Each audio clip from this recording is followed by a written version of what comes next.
That, Thing. What is it? Some kind of tribal dance? no, miss, this is not dance. This is pencak silat from my country. Indonesia.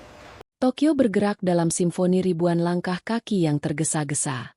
Di distrik Shinjuku, di antara hutan beton pencakar langit, Banyu Setiawan adalah satu titik kecil yang bergerak melawan arus. Ia seorang tenaga kerja Indonesia, TKI, yang mengadu nasib di bawah kerlip neon kota metropolitan itu. Tubuhnya yang tidak terlalu tinggi namun liat, dibalut jaket kerja berwarna biru tua, membawa jejak debu dari proyek konstruksi tempatnya bekerja sepanjang hari. Keringat masih membasahi pelipisnya. Meski udara malam Tokyo mulai menggigit. Banyu berasal dari Madiun, sebuah kota di Jawa Timur yang dikenal sebagai jantungnya pencak silat.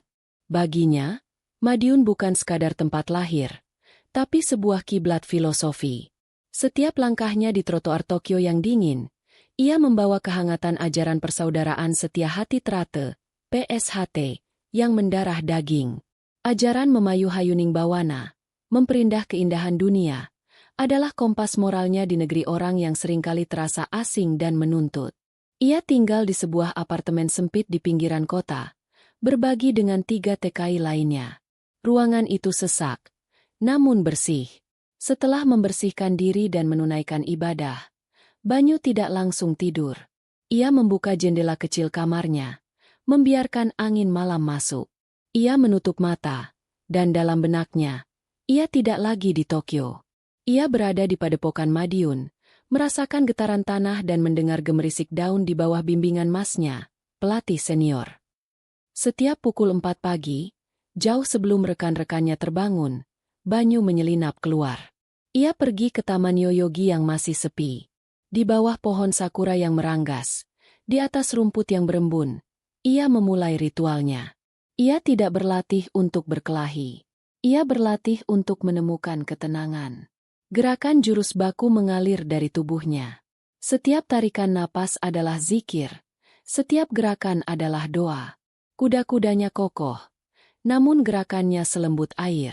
Pencak silat adalah rahasianya.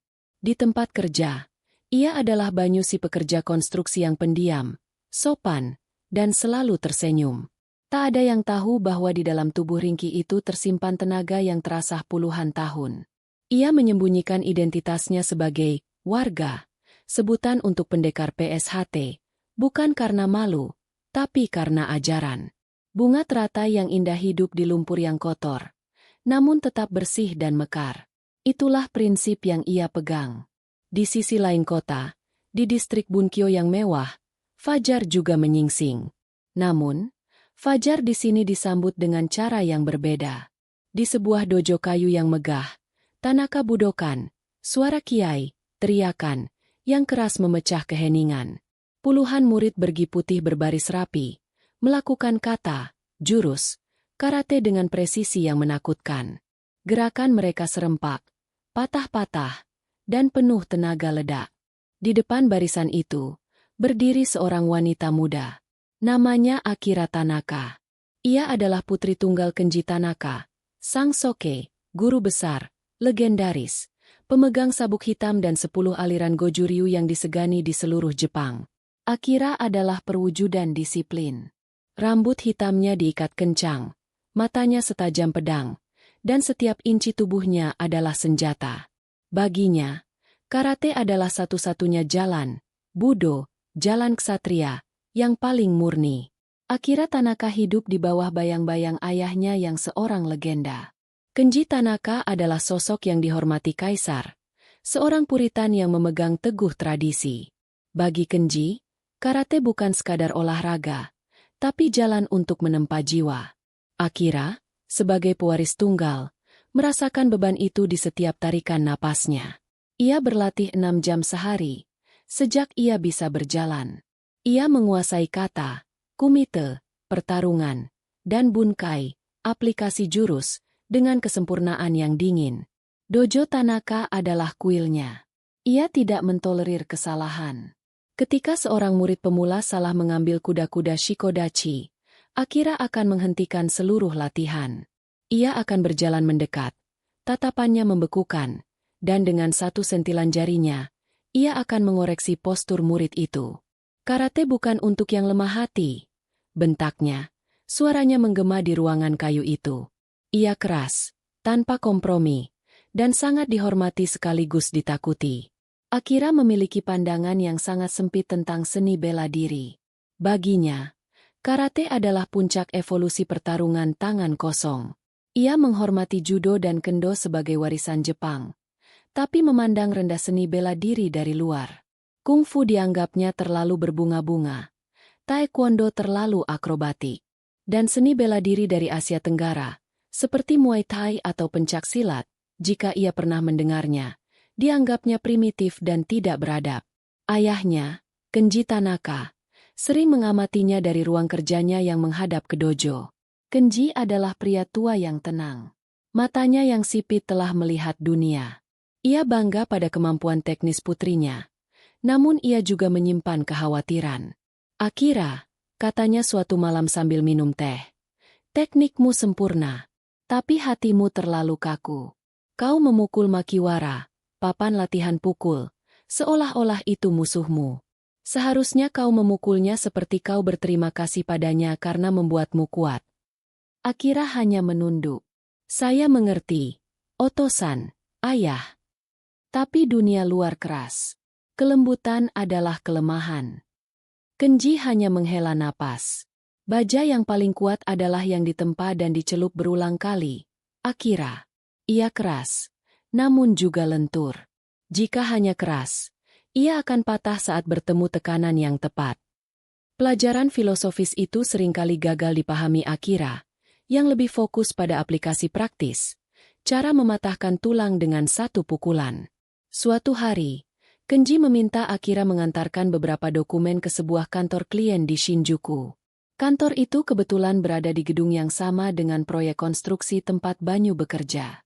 Akira, dengan setelan kerja yang rapi namun aura disiplin yang tak bisa disembunyikan, berjalan melewati area konstruksi. Saat itu jam istirahat makan siang. Para pekerja berkerumun, makan bekal mereka. Di sudut yang agak tersembunyi, di balik tumpukan material, Akira melihat sesuatu yang ganjil. Seorang pekerja TKI, ia bisa mengenalinya dari postur dan wajahnya yang khas Asia Tenggara, sedang bergerak sendirian. Pria itu bergerak dengan cara yang aneh. Tangannya mengalir, tubuhnya merendah, lalu tiba-tiba berputar dengan kecepatan yang tidak ia duga. Gerakannya tidak patah-patah seperti kata, melainkan menyambung terus-menerus seperti air. Banyu mengira tempat itu sepi. Ia memanfaatkan 15 menit sisa istirahatnya untuk melemaskan otot. Bekerja sebagai kuli bangunan membuat tubuhnya kaku. Ia tidak melakukan jurus penuh, hanya kembangan, gerakan bunga, ringan dan teknik langkah, footwork, untuk menjaga kelenturan. Ia bergerak di antara kantong semen dan rangka baja, menciptakan ruangnya sendiri. Baginya, ini adalah meditasi singkat sebelum kembali ke pekerjaan berat. Akira berhenti melangkah. Ia menyipitkan mata, mengamati. Apa yang dilakukan pria itu? Gerakannya terlihat seperti tarian. Tangannya membuka dan menutup seperti kelopak bunga. Tubuhnya meliuk-liuk menghindari rintangan imajiner. Kuda-kudanya rendah, hampir menyentuh tanah. Lalu ia melompat ringan ke posisi lain. Sangat tidak efisien. Tidak ada kekuatan dalam gerakan itu. Setidaknya, itulah yang dilihat Akira. Tarian yang aneh. Gumamnya dengan nada meremehkan. Ia terbiasa dengan efisiensi mematikan dari suki, pukulan lurus, dan geri, tendangan, karate. Gerakan pria itu terlalu banyak, hiasan. Itu indah, mungkin, tapi tidak praktis dalam pertarungan. Ia menggelengkan kepala, menganggapnya buang-buang waktu, lalu melanjutkan langkahnya ke dalam gedung. Melayang kembali ke pekerja konstruksi itu. Ada sesuatu dalam gerakan itu, sebuah ritme yang tidak ia kenali. Saat ia kembali dari kantor klien. Sebelum lanjut jangan lupa like, komen, dan subscribe ya. Jam istirahat telah usai. Para pekerja sudah kembali sibuk. Ia melihat pria yang sama sedang mengangkat kantong semen yang berat ke bahunya. Tubuhnya terlihat kurus, tapi ia mengangkat beban itu dengan mudah, tanpa terlihat tertekan. Keesokan harinya, Rasa penasaran mengalahkan rasa gengsinya. Akira sengaja datang lagi ke area konstruksi pada jam istirahat. Benar saja, pria itu ada di sana, di sudut yang sama. Kali ini, ia memegang sepotong kayu kecil, memutarnya di antara jari-jarinya, lalu menggerakkannya dalam lintasan yang cepat dan kompleks, nyaris tak terlihat. Itu bukan tarian lagi. Itu adalah latihan senjata. Akira memutuskan untuk mendekat. Ia adalah putri Kenji Tanaka. Ia tidak takut pada siapapun, apalagi seorang pekerja rendahan. Ia berjalan dengan langkah pasti. Suara sepatunya beradu dengan kerikil. Banyu, yang indranya terasa, langsung berhenti bergerak. Ia merasakan kehadiran Akira sebelum ia melihatnya. Ia berbalik, sedikit terkejut, dan menyembunyikan kayu kecil itu di belakang punggungnya. Apa yang kau lakukan? Suara Akira tajam, dalam bahasa Jepang. Banyu, yang bahasa Jepangnya pas-pasan, berusaha memahami. Ia tersenyum sopan dan sedikit membungkuk. Sumimasen. Watashi wa taiso olahraga. Maaf, saya senam olahraga. Ia mencoba menjelaskan. Senyumnya tulus, menunjukkan kerendahan hati. Akira tertawa kecil, tawa dingin yang tidak ramah. Taiso? Olahraga. Ulangnya. Ia beralih ke bahasa Inggris yang fasih, menduga Banyu lebih mengerti. Eating. What is it? Some kind of tribal dance. Benda itu. Apa itu? Semacam tarian suku. Nada suaranya penuh dengan penghinaan yang tak terselubung. Ia melihat ke atas dan ke bawah, menilai Banyu dari ujung sepatu bot kerjanya yang kotor hingga rambutnya yang berantakan. Banyu memahami kata dance. Wajahnya tetap tenang, namun senyumnya sedikit memudar. Ia tidak tersinggung, tapi ia merasa perlu mengoreksi. No, miss. This is not dance. This is pencak silat. Ia mengucapkan nama itu dengan hati-hati dan penuh hormat. From my country, Indonesia. Pencak silat. Akira mencoba mengeja nama itu. Kedengarannya eksotis dan primitif di telinganya. Aku tidak pernah mendengarnya. Itu bela diri? Kelihatannya lambat. Terlalu banyak gerakan yang tidak perlu. Ia lalu mengambil sikap Zenkutsu Dachi, kuda-kuda depan. Karate yang rendah dan bertenaga. Di Jepang, kami punya karate. Efisien. Satu pukulan, selesai. Banyu hanya mengangguk, tidak ingin berdebat. Hai, karate wa subarashi desu. Ya, karate itu luar biasa. Ia mengakui kehebatan bela diri tuan rumah. Sikap mengalahnya ini justru membuat Akira semakin jengkel. Ia melihatnya sebagai tanda kelemahan, sebuah konfirmasi bahwa pencak silat ini hanyalah tarian pertunjukan yang tidak ada isinya. Tunjukkan padaku satu gerakan yang berguna, tantang Akira. Serang aku. Ia melonggarkan dasi di leher kemejanya, siap untuk mematahkan serangan apapun yang mungkin dilancarkan pria kurus di depannya. Ia mengharapkan sebuah pukulan melingkar yang lambat atau tendangan yang mudah ditangkap. Banyu menggeleng cepat. Ia mundur selangkah, kedua tangannya diangkat setinggi dada dalam gestur sembah, hormat, sekaligus defensif. Tidak, Mbak. Maaf. Saya tidak bisa. Mbak adalah panggilan sopan dalam bahasa Jawa, sesuatu yang tentu saja tidak dimengerti Akira. No fig. Silat is for peach, not for show. Damai. Akira tertawa lagi. Bela diri itu untuk bertarung. Jika tidak bisa digunakan untuk bertarung, itu tidak berguna.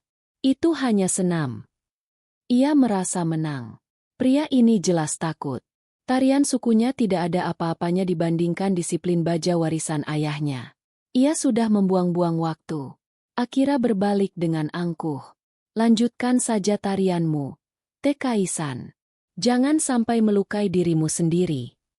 Ia berjalan pergi, meninggalkan Banyu yang masih berdiri dalam posisi sembah. Banyu menghela napas panjang, bukan karena marah, tapi karena sedih. Ia sedih bukan karena diremehkan, tapi karena wanita itu melihat kulit luar, tanpa memahami isinya. Banyu kembali mengambil kayu kecilnya, sebuah pisau latihannya. Ia teringat pesan masnya di Madiun. Ojo seneng gawe susah inglian, opo alane gawe seneng inglian. Jangan suka membuat susah orang lain. Apa salahnya membuat senang orang lain?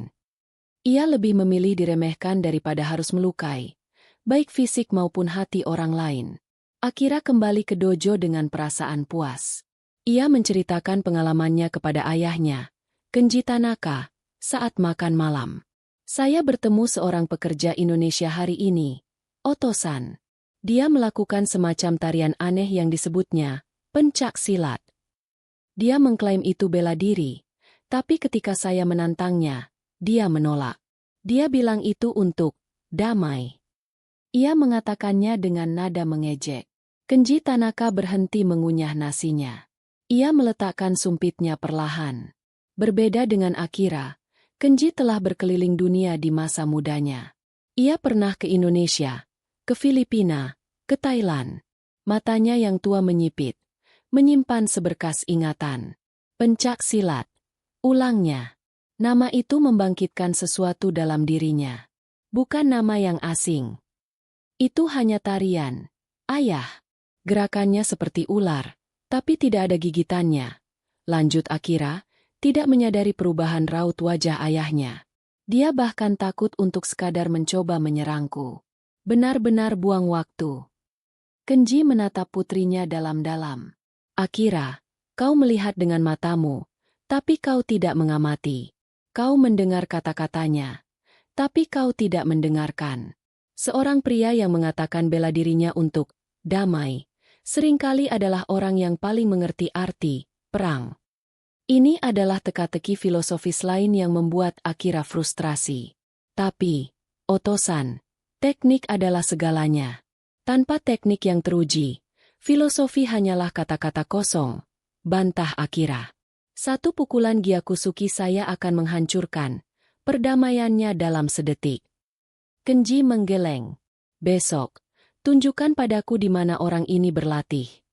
Akira terkejut. Ayah? Ayah mau menemuinya? Untuk apa? Dia hanya seorang kuli. Justru itu, jawab Kenji. Baja terbaik sering ditemukan di tempat yang paling tidak terduga. Bukan di rak pajangan. Keesokan harinya, pada jam istirahat makan siang, Kenji Tanaka, mengenakan yukata sederhana dan bakiak kayu, berdiri di seberang jalan dari lokasi konstruksi. Akira menemaninya, merasa canggung dan sedikit malu. Kenji tidak mendekat. Ia hanya berdiri di bawah pohon, mengamati dari jauh. Banyu ada di sana, di sudut biasanya.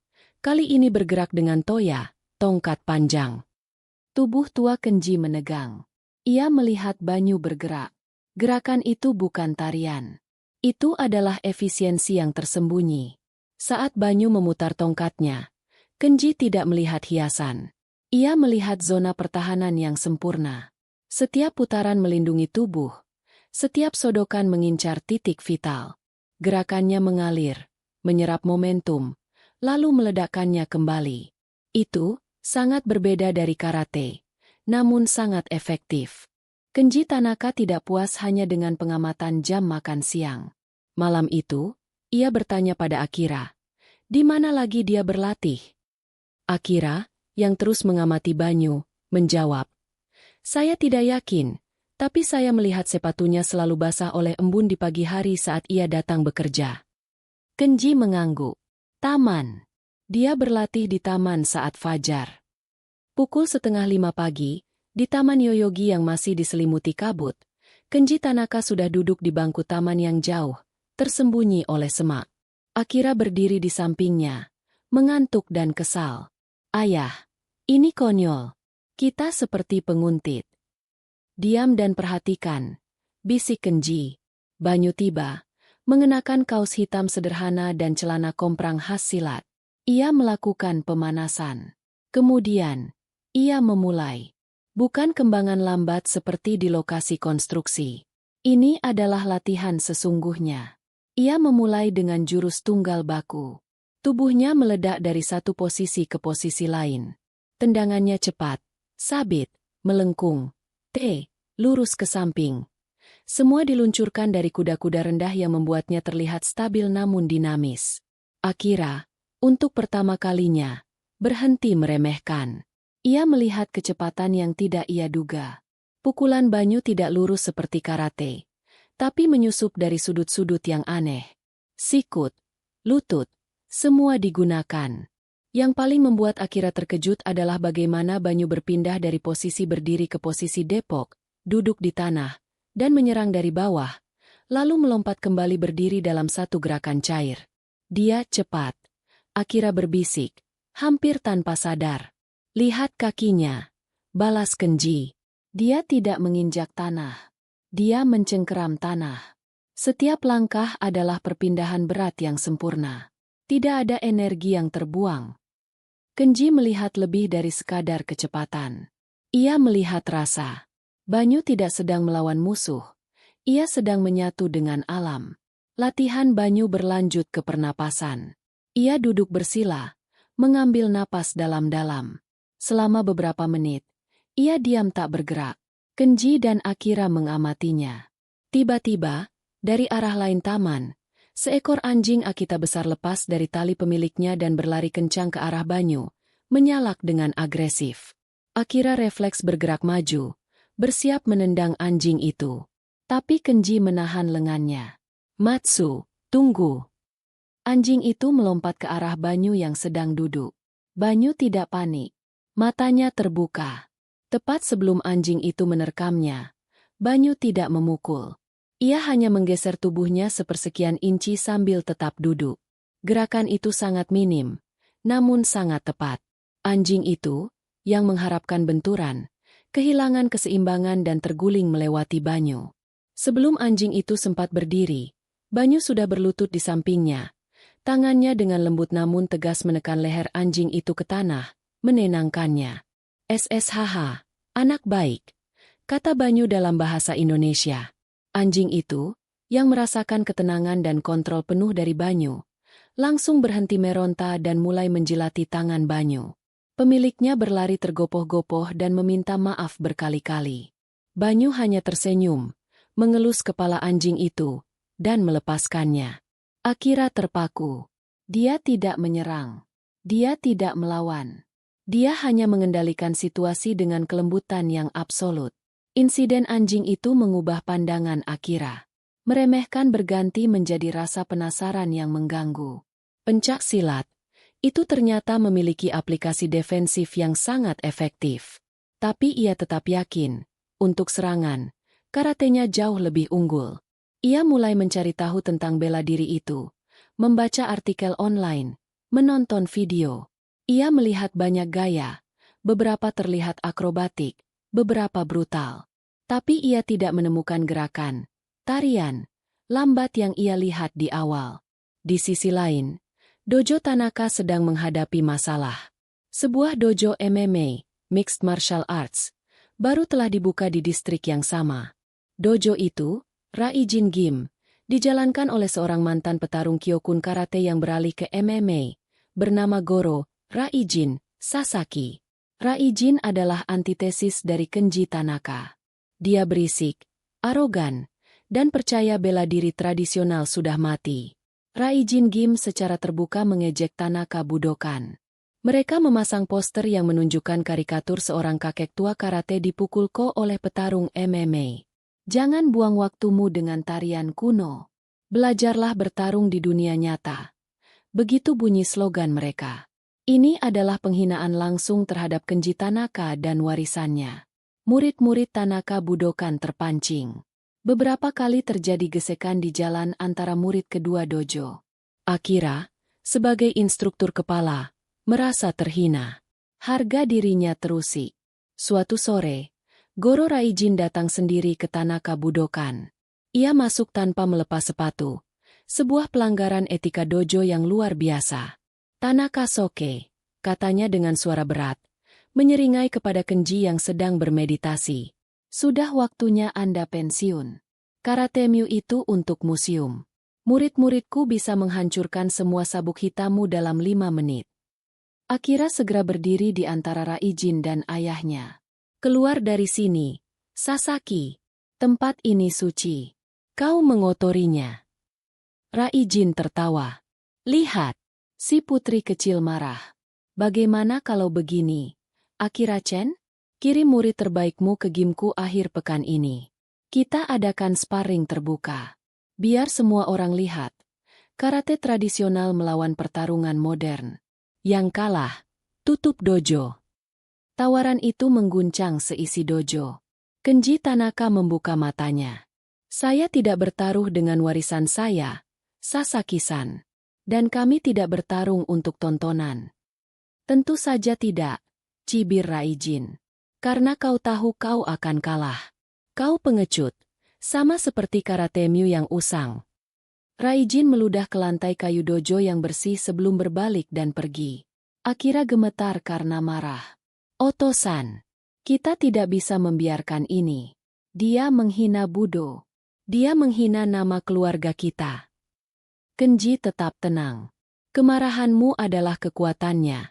Akira, kau sudah kalah bahkan sebelum pertarungan dimulai. Penghinaan Raijin membuat Akira semakin tertekan.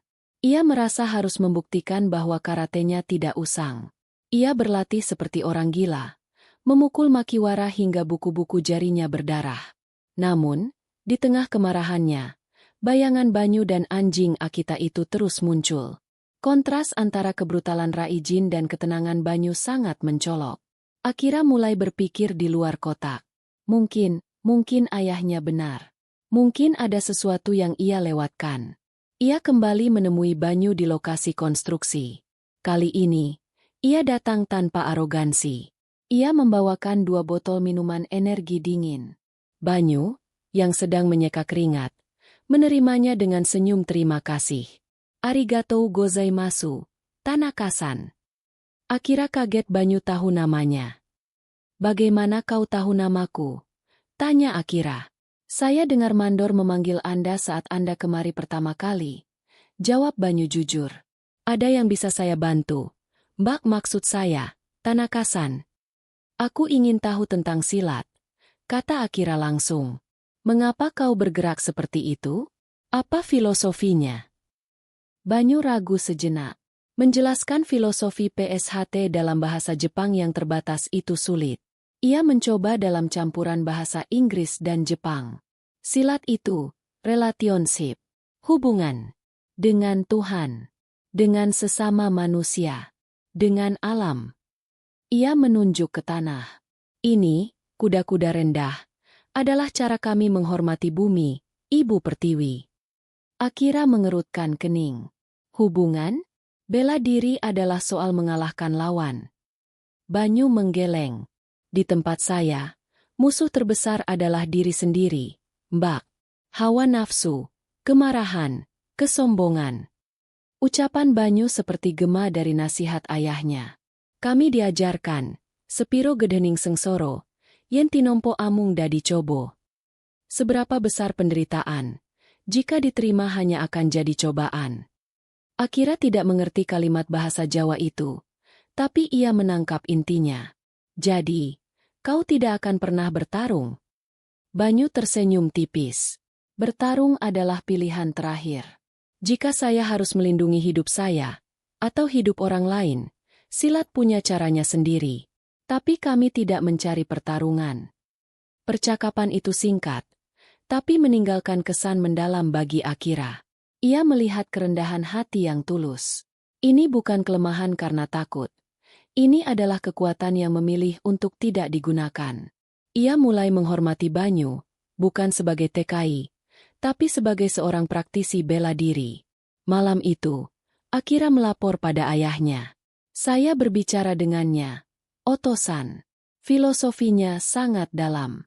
Mirip dengan apa yang selalu ayah ajarkan, tapi dari sudut pandang yang berbeda. Kenji mengangguk puas. Sekarang kau mulai melihat, Akira, bukan hanya dengan mata. Masalah dengan Raijin Gym memuncak. Murid-murid Raijin mulai mengintimidasi murid-murid Tanaka yang lebih muda di jalan. Situasi menjadi tidak terkendali. Raijin mengirimkan ultimatum. Sabtu ini, jam 3 sore. Di dojo MU atau di dojoku. Bawa petarung terbaikmu, atau aku akan datang dan mengambil papan nama dojo MU. Mengambil papan nama dojo adalah penghinaan tertinggi, menandakan dojo itu telah mati. Akira panik. Ia tahu murid terbaiknya, Hiroshi, adalah karateka yang hebat dalam Kumite Point. Tapi melawan petarung MMA yang brutal, yang terlatih dalam gulat dan kuncian, Hiroshi bisa cedera parah. Ayah, kita harus panggil polisi, seru Akira. Tidak, kata Kenji tegas. Ini masalah budo. Menyelesaikan ini dengan polisi hanya akan membuktikan ucapan Raijin bahwa kita lemah. Kenji terdiam lama. Jarinya mengetuk-ngetuk meja. Lalu, ia menatap Akira. Undang Banyu Setiawan ke dojo kita besok. Akira terbelalak. Banyu-san? Untuk apa? Melawan Raijin? Dia bilang dia tidak mau bertarung. Aku tidak memintanya bertarung. Aku memintanya datang sebagai tamu, kata Kenji. Aku ingin melihat bagaimana perdamaiannya bereaksi saat dihadapkan pada perang yang sesungguhnya. Pergi, undang dia dengan cara yang paling sopan. Akira pergi ke apartemen Banyu keesokan paginya. Ia bertanya alamatnya pada mandor proyek. Banyu terkejut melihat Akira Tanaka di depan pintu kamarnya yang sempit. Akira membungkuk dalam-dalam. Jauh lebih dalam dari yang biasa ia lakukan. Banyu-san.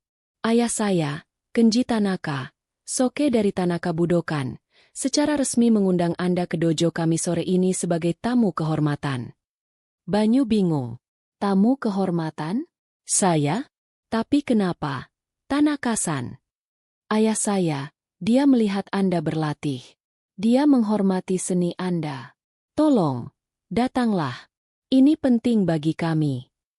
Nada suara Akira tulus. Ada sedikit keputusasaan di dalamnya. Banyu melihat kesungguhan di mata Akira. Ia teringat ajaran untuk menghormati orang lain. Baiklah, Tanaka-san. Setelah saya selesai bekerja, saya akan datang. Tolong, tambah Akira. Bawalah seragam latihan Anda. Banyu mengangguk. Ia tidak tahu apa yang menantinya. Ia hanya merasa ini adalah sebuah permintaan yang harus ia penuhi sebagai seorang tamu di negeri orang. Sore itu, Banyu Setiawan melangkah masuk ke Tanaka Budokan. Ia melepas sepatu bot kerjanya di Genkan, pintu masuk. Saat ia melangkah ke lantai kayu dojo yang mengkilat, keheningan total menyelimutinya. Puluhan murid karate dalam gi putih menatapnya. Di depan, Kenji Tanaka duduk dalam posisi seiza, duduk berlutut. Di sampingnya adalah Akira. Banyu mengenakan celana komprang hitamnya. Tapi di luar ia masih memakai jaket kerjanya. Ia membawa tas ransel kecil. Ia berjalan ke tengah dojo dan membungkuk dalam-dalam kepada Kenji. Sensei, terima kasih atas undangannya. Nama saya Banyu Setiawan. Kenji mengangguk. Selamat datang di dojo saya, Banyu-san. Saya telah mengamati latihan Anda. Saya melihat keindahan dan kekuatan. Anda terlalu baik, Sensei. Itu hanya latihan kecil, jawab Banyu merendah. Banyu-san, kata Kenji dengan nada serius. Dojo kami sedang menghadapi masalah besar. Seorang pria bernama Goro Raijin telah menghina warisan kami. Dia percaya bela diri tradisional tidak berguna. Dia akan datang ke sini hari ini untuk membuktikannya. Jantung Banyu berdebar sedikit. Ia mulai mengerti arah pembicaraan ini. Sensei, saya hanya tamu. Saya pekerja. Saya tidak bisa ikut campur urusan. Saya tahu, potong Kenji. Saya tidak meminta Anda bertarung untuk kami. Saya meminta Anda untuk hadir. Saya ingin Raijin melihat apa yang saya lihat. Saya ingin dia melihat bahwa Budo memiliki banyak wajah. Tepat pada saat itu, pintu dojo didorong terbuka dengan kasar. Goro Raijin masuk bersama 5 murid terbaiknya. Mereka semua bertubuh besar, berotot, dan memakai seragam MMA. Waktunya habis. Tanaka, di mana petarungmu? Atau haruskah aku mengambil papan namamu sekarang? Mata Raijin menyapu seisi ruangan. Ia melihat Akira, lalu Kenji. Lalu ia berhenti saat melihat Banyu. Ia melihat TKI kurus berjaket kerja berdiri di tengah dojo. Raijin tertawa terbahak-bahak. Apa ini? Apa ini leluconmu? Tanaka? Kau menyewa badut? Atau ini petugas kebersihan barumu? Para murid Raijin ikut tertawa. Murid-murid Tanaka menahan amarah. Akira mengepalkan tinjunya. Banyu tetap tenang. Wajahnya tidak menunjukkan emosi. Dia adalah tamu saya, Sasaki-san, kata Kenji dengan suara dingin. Hormati dia selayaknya Anda berada di dalam dojo ini. Tamu, cibir Raijin. Dia bahkan tidak memakai gi. Dia terlihat seperti baru keluar dari selokan. Raijin melangkah mendekati Banyu, menatapnya dari atas ke bawah. Hei, kau! Kau dari mana? Thailand? Filipina? Apa yang kau ajarkan pada kakek tua ini? Tarian hula. Banyu menatap mata Raijin. Ia tidak melihat kemarahan, hanya kesombongan. Saya dari Indonesia, Pak. Katanya tenang dalam bahasa Inggris. Indonesia. Hahaha. Apa yang kalian punya di sana? Selain pantai? Oh, aku tahu. Silat. Tarian monyet itu, kan? Raijin menirukan gerakan monyet, memancing tawa dari murid-muridnya. Banyu menarik napas panjang. Penghinaan terhadap dirinya bisa ia terima. Tapi penghinaan terhadap warisan leluhurnya adalah hal lain. Ia teringat ribuan saudara dan saudari di Madiun. Ia teringat sumpah warga PSHT. Namun, ia juga teringat pesan untuk sabar. Silat bukan tarian monyet, Pak, kata Banyu. Suaranya tetap rendah namun kini memiliki ketegasan. Itu adalah cara hidup kami. Cara hidup? Buktikan. Bentak Raijin. Ia menunjuk murid terbaiknya. Seorang raksasa bernama Kenta. Kenta, hancurkan cara hidup orang ini. Kenta menyeringai, meretakkan buku-buku jarinya. Kenji Tanaka berdiri. Sasaki, cukup. Ini dojo saya. Saya tidak akan membiarkan pertumpahan darah di sini. Kalau begitu, akui kekalahanmu, balas Raijin. Katakan di depan semua muridmu bahwa karatemu sudah usang. Situasi memanas. Akira maju. Saya akan melawanmu, Raijin, atau lawan muridmu. Kau! Raijin memandang Akira. Aku tidak memukul wanita, kecuali terpaksa. Tapi Kenta mungkin mau. Di tengah kekacauan itu, Banyu meletakkan tasnya. Ia membungkuk pada Kenji Tanaka. Sensei, katanya, mohon izinkan saya. Seluruh ruangan terdiam. Kenji menatap Banyu. Banyu-san, Anda tidak perlu melakukan ini. Saya tahu, kata Banyu. Ia mulai membuka jaket kerjanya. Tapi dia menghina warisan saya. Saya tidak akan bertarung. Saya hanya ingin sambung. Saat Banyu melepas jaket kerjanya, semua mata tertuju padanya. Di baliknya, ia mengenakan seragam yang aneh bagi orang Jepang. Baju hitam lengan panjang dan celana komprang hitam, dengan sabuk kain putih yang diikatkan di pinggangnya. Di dada kirinya ada emblem, sebuah hati putih yang bersinar, dikelilingi garis merah. Simbol persaudaraan setia hati Terate. Raijin dan muridnya berhenti tertawa. Pakaian itu, sakral, memberikan aura yang berbeda pada Banyu. Ia tidak lagi terlihat seperti kuli bangunan yang ringkih. Ia terlihat fokus. Seperti seorang pendeta yang bersiap untuk ritual suci. Sakral yang lucu, kata Raijin, mencoba mendapatkan kembali ketenangannya. Hitam. Warna yang pas untuk pemakamanmu. Banyu tidak menjawab.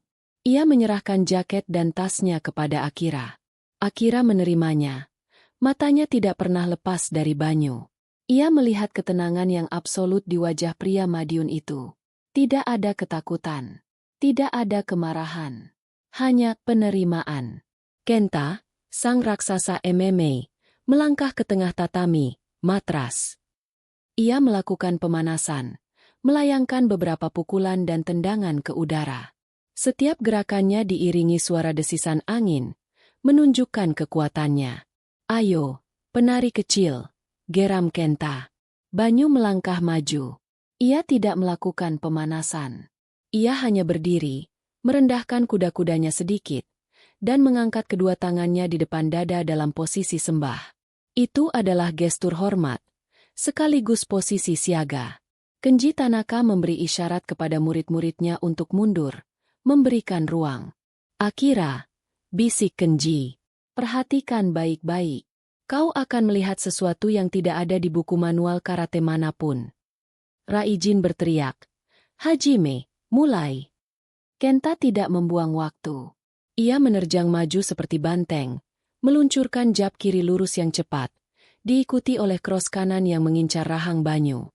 Itu adalah kombinasi standar MMA, cepat dan bertenaga. Bagi Akira, serangan Kenta terlihat sangat cepat.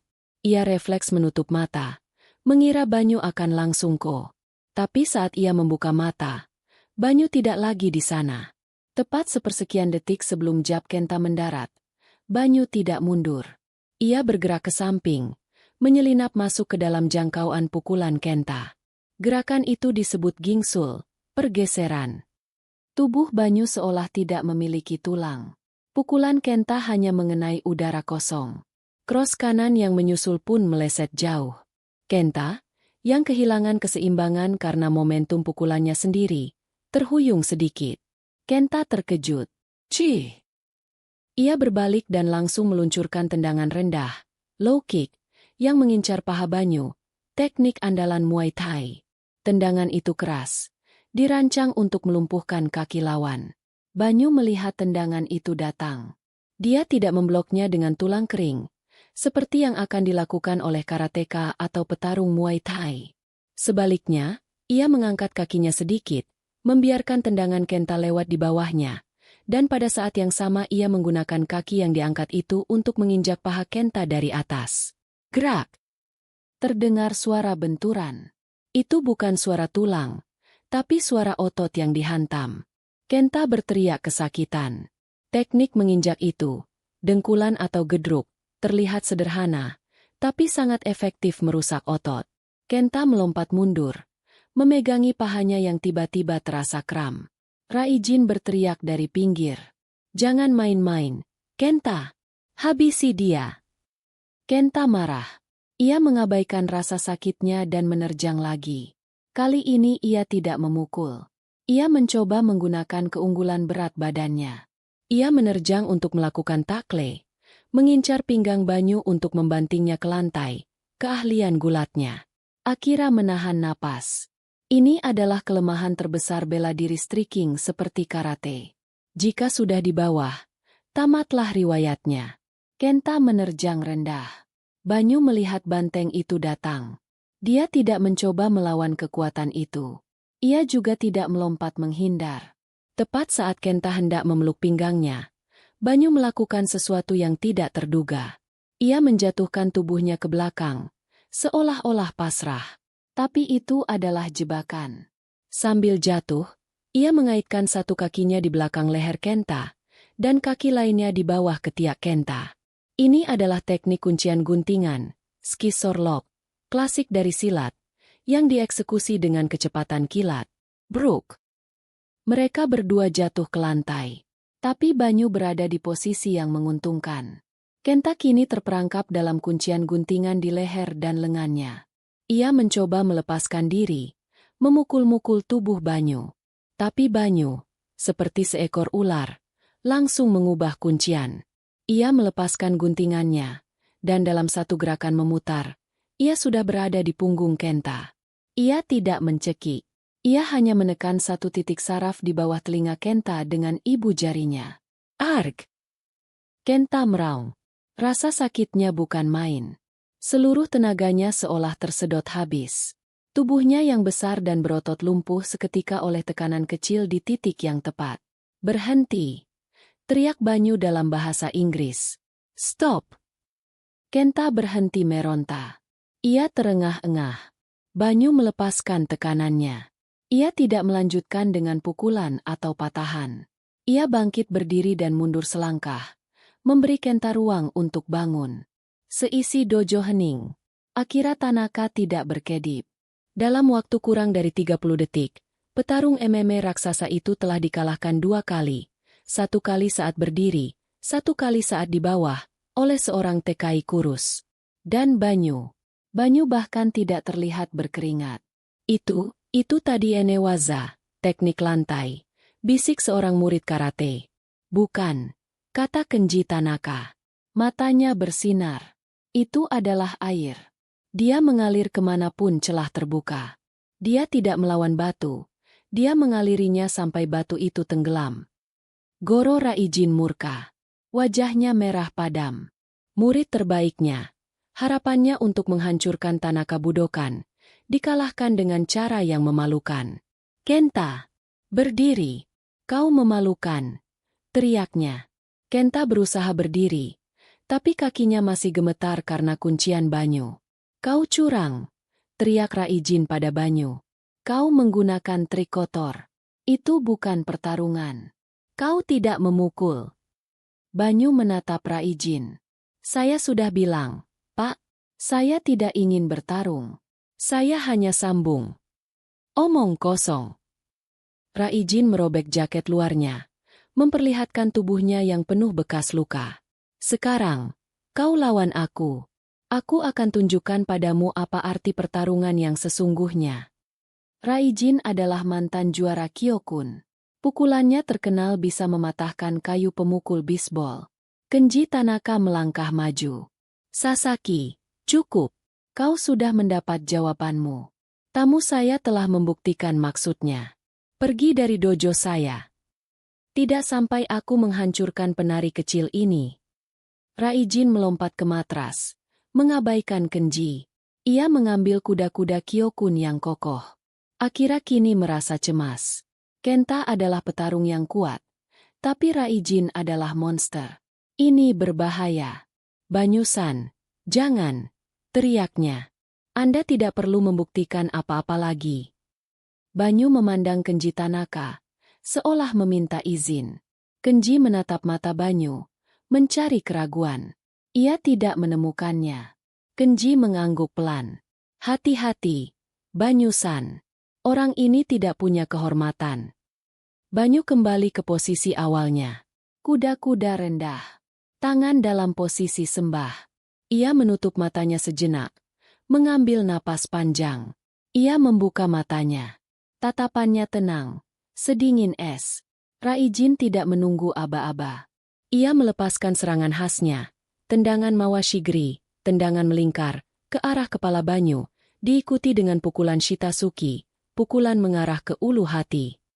Ini adalah serangan brutal yang dirancang untuk mengakhiri pertarungan dengan cepat. Tendangan Raijin sangat cepat dan bertenaga. Tapi Banyu, yang sudah berada dalam kuda-kuda rendah, hanya perlu menurunkan tubuhnya sedikit lagi. Tendangan itu melesat sepersekian inci di atas kepalanya. Desingan anginnya terasa di rambut Banyu. Saat tendangan itu meleset, Raijin langsung menyusulkan pukulan Shitasuki. Banyu, yang masih dalam posisi rendah, tidak memblok. Ia menggunakan telapak tangannya untuk mendorong sikut Raijin yang sedang memukul. Ini adalah teknik silat yang disebut tampelan. Banyu tidak melawan kekuatan pukulan itu. Ia hanya mengubah arahnya. Pukulan Raijin yang seharusnya menghantam ulu hati Banyu, malah bergeser dan menghantam udara kosong di samping tubuh Banyu. Momentum itu membuat Raijin sedikit maju. Raijin terkejut dengan betapa mudahnya serangannya dimentahkan. Ia mencoba lagi. Kali ini dengan rentetan pukulan cepat ke dada dan wajah Banyu. Banyu tidak mundur. Ia tetap di tempatnya. Tangannya bergerak seperti menari. Menangkis. Mengelak. Membelokkan. Akira melihatnya dengan takjub. Itu adalah gerakan kembangan yang pernah ia ejek sebagai tarian. Sekarang ia melihatnya. Itu bukan tarian. Itu adalah sistem pertahanan berlapis. Setiap gerakan tangan Banyu menangkis 2 pukulan sekaligus. 1 dengan punggung tangan, 1 dengan telapak tangan. Raijin semakin frustrasi. Pukulannya, yang bisa menghancurkan batu bata, tidak ada yang mengenai target. Rasanya seperti memukul angin. Berhenti menari dan lawan aku, teriak Raijin. Saya tidak menari, Pak. Jawab Banyu di tengah rentetan pukulan. Saya hanya menyambut. Raijin menghentikan serangannya. Ia terengah-engah, lebih karena frustrasi daripada kelelahan. Pria kurus di depannya ini licin seperti belut. Ia memutuskan untuk menggunakan kartu asnya. Sebuah teknik yang ia pelajari secara rahasia. Ia mengambil napas panjang, mengumpulkan seluruh tenaganya, mirip dengan teknik Sanchin di Goju-ryu. Lalu ia maju selangkah, melepaskan pukulan lurus, Chokusuki, tapi dengan kekuatan penuh Kyokun. Ini adalah pukulan 1 inci, yang diledakkan tepat di depan target. Dirancang untuk menembus pertahanan dan menghancurkan organ dalam. Pukulan itu mengarah tepat ke dada Banyu, ke emblem hati putih di seragamnya. Akira memekik. Ia tahu pukulan itu. Itu adalah pukulan mematikan.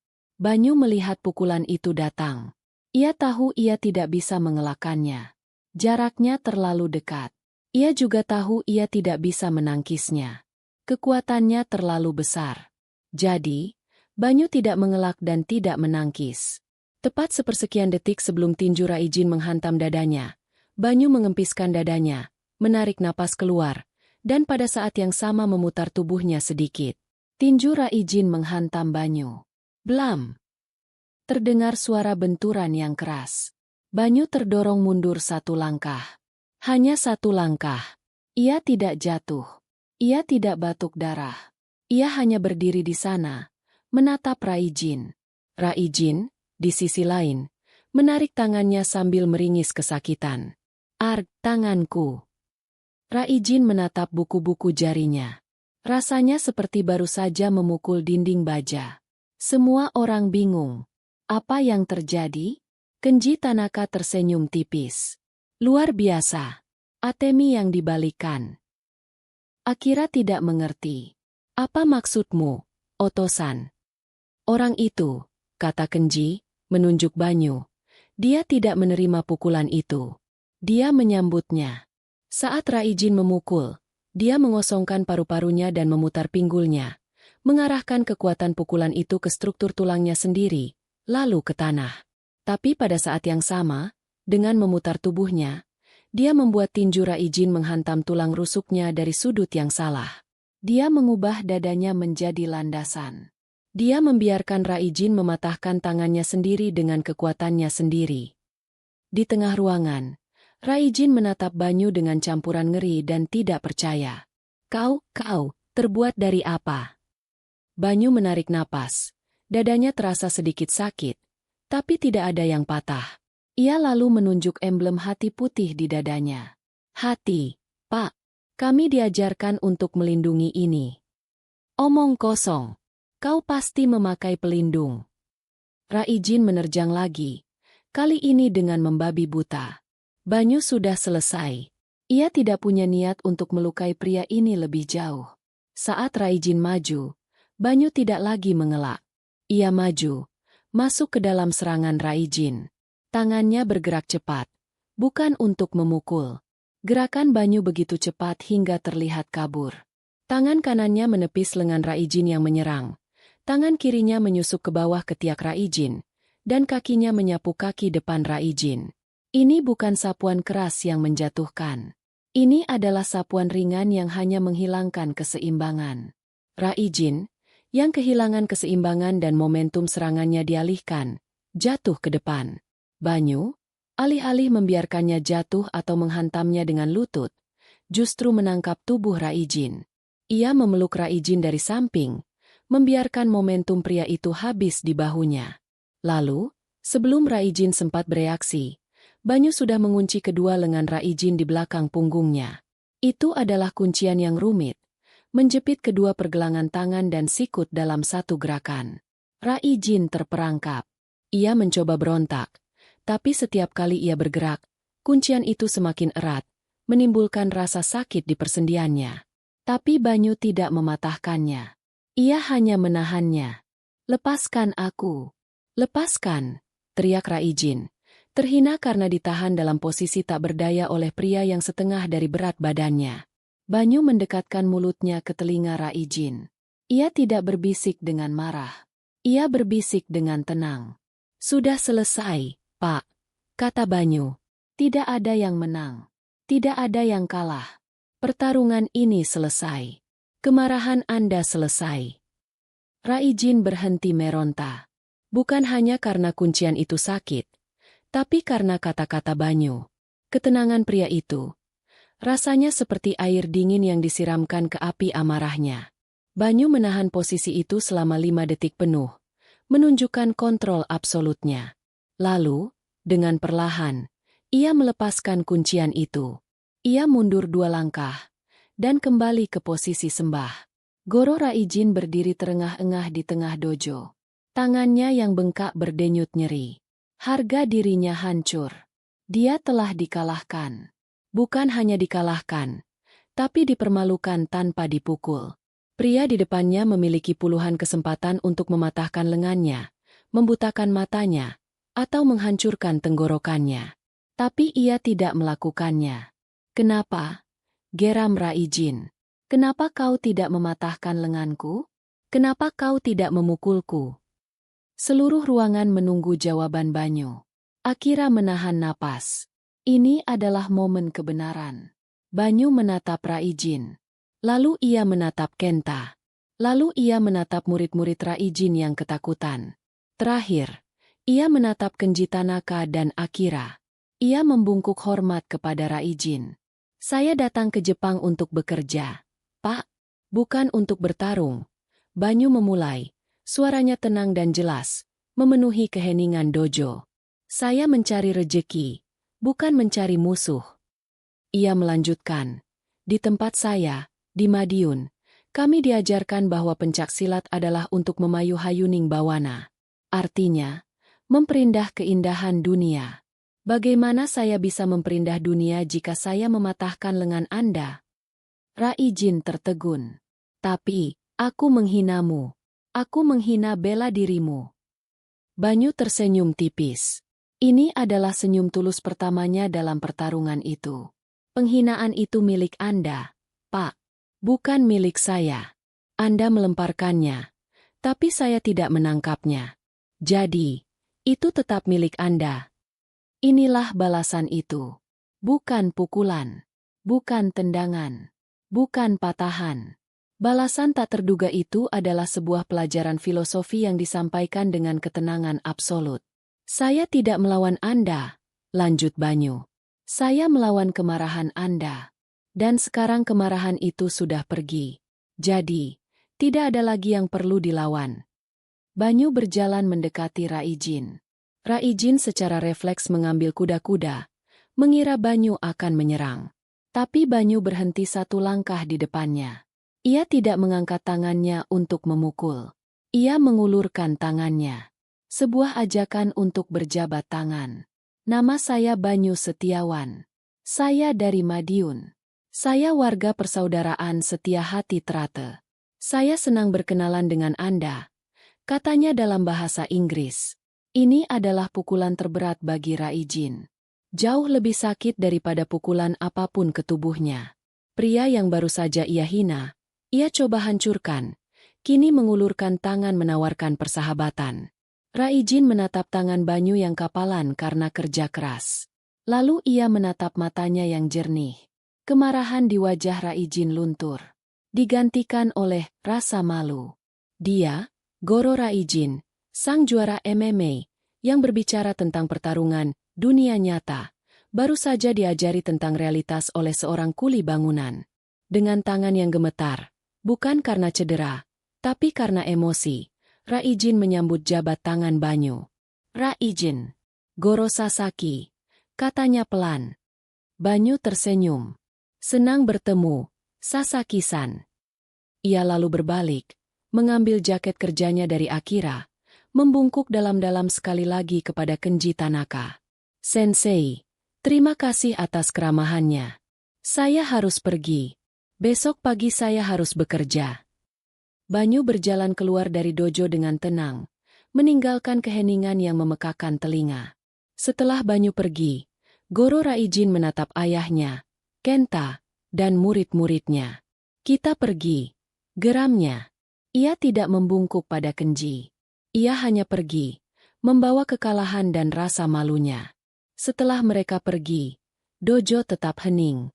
Para murid Tanaka Budokan menatap lantai, merenungkan apa yang baru saja mereka saksikan. Mereka telah melihat pertarungan tingkat tertinggi, di mana tidak ada satu pukulan pun yang mendarat dengan niat melukai, namun kemenangan begitu absolut. Akira akhirnya memecah keheningan. Oto-san dia. Kenji Tanaka berdiri. Ia berjalan ke tengah dojo, ke tempat Banyu berdiri tadi. Ia menatap pintu tempat Banyu keluar. Hari ini, kata Kenji kepada semua muridnya. Suaranya bergetar menahan emosi. Kalian semua telah melihat Budo yang sesungguhnya. Ia menatap putrinya. Akira, kau terobsesi dengan kekuatan untuk menghancurkan. Pria itu, Banyu Setiawan, dia memiliki kekuatan untuk menghancurkan kita semua di ruangan ini. Tapi dia memilih untuk tidak menggunakannya.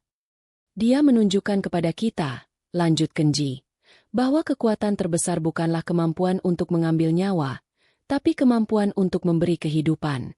Dengan tidak melukai Raijin, dia telah memberi Raijin kesempatan untuk hidup baru, untuk merenungkan jalannya. Kenji berbalik menghadap papan nama dojonya. Tanaka Budokan hampir mati hari ini. Bukan karena Goro Raijin, tapi karena kita telah melupakan hati dari karate. Kita fokus pada jutsu, teknik, dan melupakan jalan. Pria dari Madiun itu, kata Kenji, dia tidak punya apa-apa. Dia bekerja di bawah terik matahari dan dinginnya salju. Tapi dia lebih kaya dari kita semua. Karena dia memiliki setia hati. Hati yang setia pada kebenaran. Malam itu, Akira Tanaka tidak bisa tidur.